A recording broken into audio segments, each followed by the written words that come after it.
Hey everyone, StrategyGame here with CallToArms Gates of Hell-Ostfront, another tutorial video. And here we're going to explain the different types of ammunition in the tanks and their uses. So we have some Russian, some British Lend-Lease and some German tanks here. A nice firing range set up to try and show you how the rounds are used and the differences. So we're going to start with something small like the Panzerjäger. And as you can see here, you have APCHE, which is armor-piercing capped high explosive. Now you might think, wait, armor-piercing cap, what's the difference? Basically a cap is, as armor got more strength in the war, they used to harden the armor. They basically put a cap of more solid material at the end of the round to basically break through the hardened bit of the armor, so then the rest of the shell with a high kinetic energy could punch through and penetrate. So that's all it means, but basically it's an AP shell. It's just a more slightly advanced one.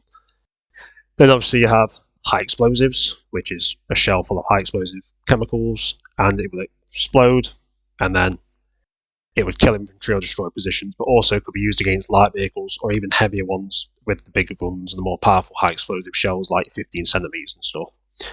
Then if we look at this Valentine mark, it's the 5. You've got armor piercing cap, ballistic cap, or is it ballistic?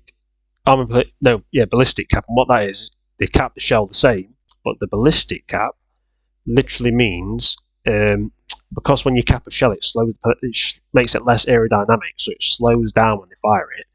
The ballistic cap literally was when they would put a lightweight metal around it so that it would stay fast against the air. It was aerodynamic, but when it would hit the armor, the lightweight material would just get demolished, basically get eviscerated, and you would still get the advantage of an armor-piercing capped shell. So basically, it was a more technologically advanced shell, but it was more expensive to make.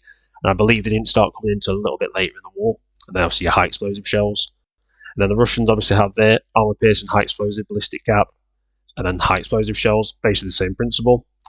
Then you get to things like Panzer IV here. It also has smoke shells, which deploy smoke. And then you've got your high explosive anti-tank. Now these are shells that when they're filled with copper, they have copper in the tip. So when they detonate, the high explosive basically goes off and turns the copper into a molten slug, which will penetrate through the armor.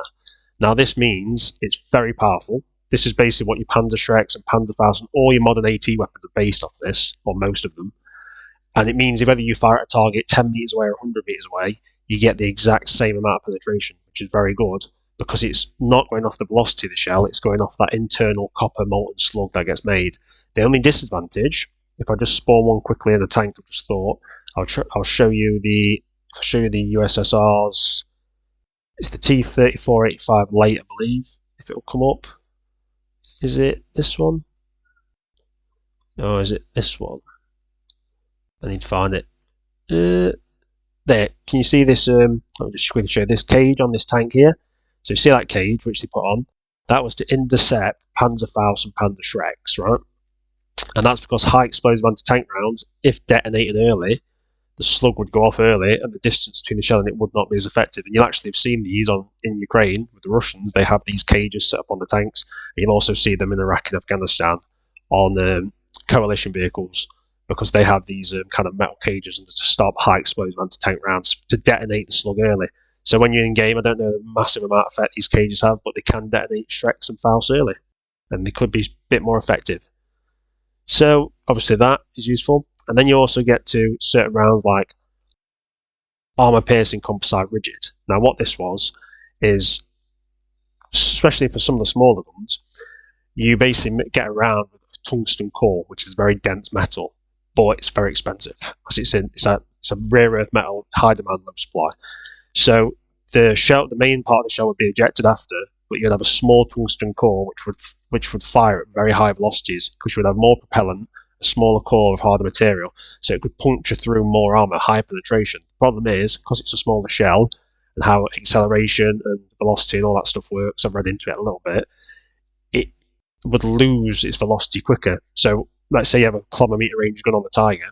At 500 meters, the armor-piercing composite rigid shells would be very effective, but at longer distances, they lose velocity quicker, so they're less effective than an armor-piercing capped blast cap with high explosive.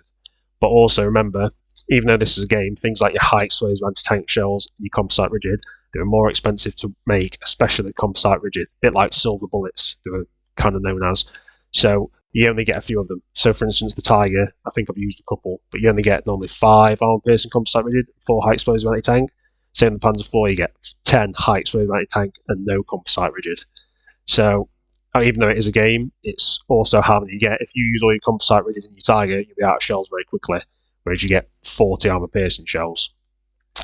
And then obviously you've got your high explosive, armor piercing, high explosive ballistic caps for your Russians, same armor piercing shell, and the high explosive shell, but for a bigger gun. And then you get things like this massive high explosive 380mm Raketenwerfer. It doesn't matter that it's not armor piercing, because penetration in the game will say 1mm penetration. This thing's so strong, it will destroy anything. But occasionally, you'll fire at something like a T-34, and because it's got no penetration, it will bounce off. So just be aware. So I'm just going to try and demonstrate the difference between some of the rounds here. I've turned the sound off because otherwise it's too loud. So look at this, high explosive. You can penetrate that T-34 easily. Let's look at the further away vehicles. So the high explosive round there won't penetrate, saying it'll do the tracks, but it won't do the main body at that range. It will do the turret though, right? And then if you switch to the standard armor piercing shell, which is the armor piercing cap shells with a high explosive filler, you can see it down there in the bottom left of the screen. And as you can see, won't penetrate the whole armor, whereas the high explosive would. Different penetration ranges. But obviously, Gates of Hell, your ranges are a bit different to real life. So in real life, the Tiger could shoot up to a kilometre or more, but the high explosive shells would not be able to shoot up to a kilometre or more. They would drop off, I think, about 400 to 600 metres. So it's not as well kind of shown in Gates of Hell because obviously the engagement ranges are a lot lower. That's where it gets confusing. But remember, you only get so many high explosive shells. If you're firing them, and not every shell will be a hit, remember, you will miss some, especially in combat when things are moving, you will quickly run out of ammo. Whereas your high explosive shells and your armor piercing shells, you've got 40 of each in the Tiger, you can fire away for quite a while. So you also have to think, oh yeah, this armor piercing composite rigid will easily destroy this BT-7A. Let's just demonstrate with the Jag Tiger, just to be a bit overpowered. Oh, it hasn't got a composite rigid, but let's demonstrate a composite rigid shell through a light tank like that. So you're thinking, oh, I'm going to be a bully. I'm just going to destroy this light tank really easy. Which you will. Absolutely wrecked, straight through it. But you've just used one of your composite rigid. If you don't have ammo available, you've just wasted a really valuable shell when you could have quite easily loaded, like say, a standard armor piercing shell, and it would have more than easily destroyed the tank. So you also have to think, is it worth using a high explosive or an armor piercing composite rigid shell against a light vehicle? With a big gun like this, no. Whereas something like a Panzer IV, so the standard armor piercing shell will struggle against the T-34. You see that? It hit and did basically nothing. Whereas if you load the high explosive anti-tank shells, and we're not very far at this point, we're only, what range we're at, about 70 metres? About 70 metres. High explosive anti-tank shells, and as you can see, we've got a penetration there, I think. Did it pen? No, we'll try another one, but it should do, it's green. So if we get there, I don't think it's penetrating actually. It's making me look a fool, but common sense, it should penetrate at that range. Try there. There, we got a penetration there, you see? So the high explosive anti-tank shells will basically mean some of the lower velocity, weaker guns can deal with things like the T-34. Whereas with these standard armor piercing rounds, let's just load another one in.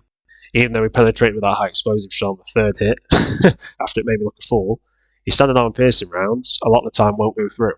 So sometimes you think, crap, I'm against a T-34, I can't deal with it. Whereas if you're up against BT-7, smash, I didn't hit very well, but took the track off there. I'll show you when it actually hits. As you can see, penetrates right through. So it means that your lower velocity weapons can become more effective. I'll also demonstrate this with, quickly, I just forgot, I'll deploy it now. We have the German, which gun is it? This thing, which is, no, it's not that thing. Is it that one? No.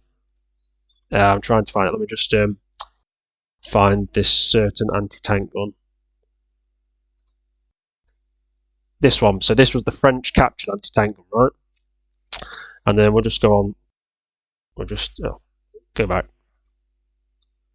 So if you look at the inventory, it's loaded only with high explosive anti-tank rounds and high explosive. That's because the gun was quite low velocity.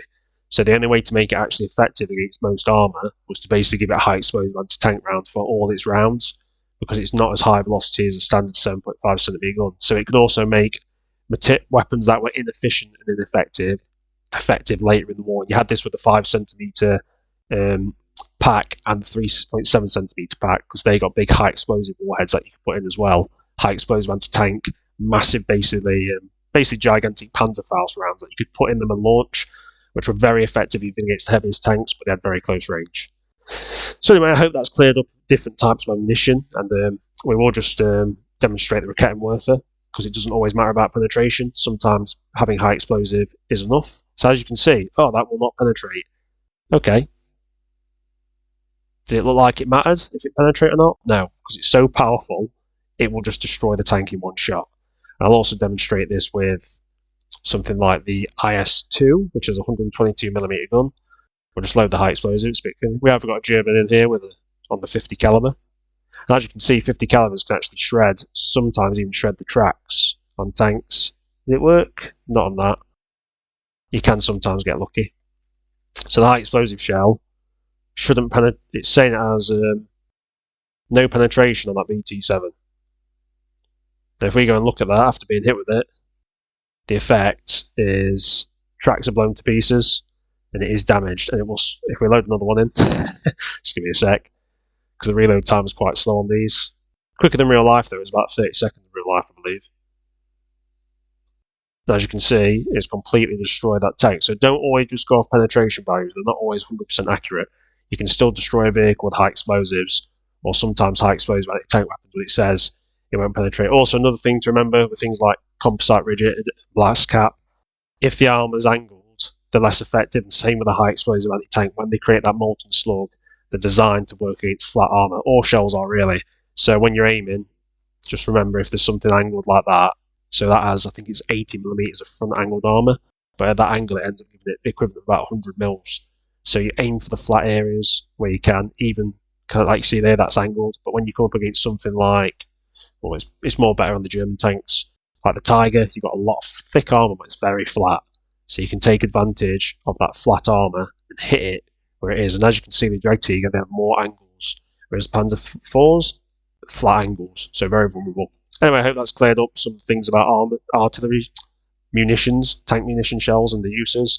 And I hope you found the video useful. If you have, like, subscribe, and leave a comment. And I will see you on the next tutorial. Thanks for watching. Have a great day.